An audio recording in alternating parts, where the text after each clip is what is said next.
விதிமுறைகள் கட்டுப்பாடுகள் விதிக்குது. நீதிமன்றங்கள் எல்லாம் வாத பிரதிவாதங்கள் நடந்து உயர் நீதிமன்றத்தினுடைய நீதி அரசர்களெல்லாம் ஆய்வு செய்த பிறகு உத்தரவு பிறப்பிக்கிறீங்கள. ஒரே ஒரு விதியை விஜய் கடைபிடிச்சாருன்னு நீங்கள் இங்கே மிகச்சிறந்த சர்வதேச ஊடகவியலாளர்களாக இருக்கிற குணையா நீங்கள் சொல்லுங்கள். சரி, அவர் சொன்ன நேரத்துக்கு எந்த கூட்டத்துக்கு வந்திருக்காரு? மாநாட்டுக்கு வந்திருக்காரா? அல்லது நீங்கள் முதல்ல திருச்சியில் காந்தி மார்க்கெட்டுக்கு உழவர் சந்தை திடலுக்கு விமான நிலையத்திலிருந்து எத்தனை மணி நேரம் வந்தார்? அதற்கு பிறகு நீங்கள் அங்கிருந்து நீங்கள் அரியலூர் எத்தனை மணிக்கு போனார்? பெரம்பலூரில் ஏன் கூட்டத்தை ரத்து பண்ணினீங்க?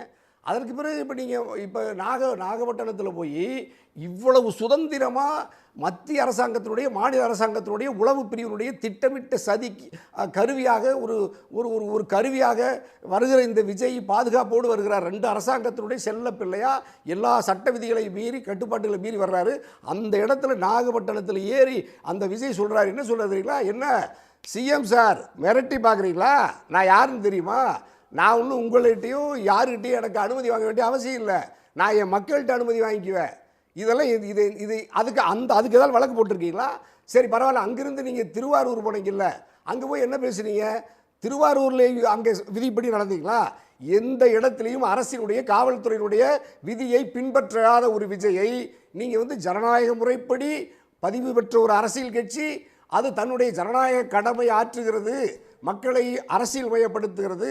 ஏற்கனவே ஆட்சியில் இருந்தவர்களை அல்லது ஏற்கனவே இருக்கிற பல்வேறு அரசியல் கட்சிகளிலிருந்து ஒரு மாறுபட்ட ஒழுங்கை, ஒரு மாறுபட்ட கொள்கையை, சித்தாந்தத்தை, லட்சியை நாட்டு மக்களுக்கு அறிவு கருத்துக்களை தமிழக வெற்றி கழகத்தின் தலைவர் நடிகர் விஜய் கடத்துகிறார்.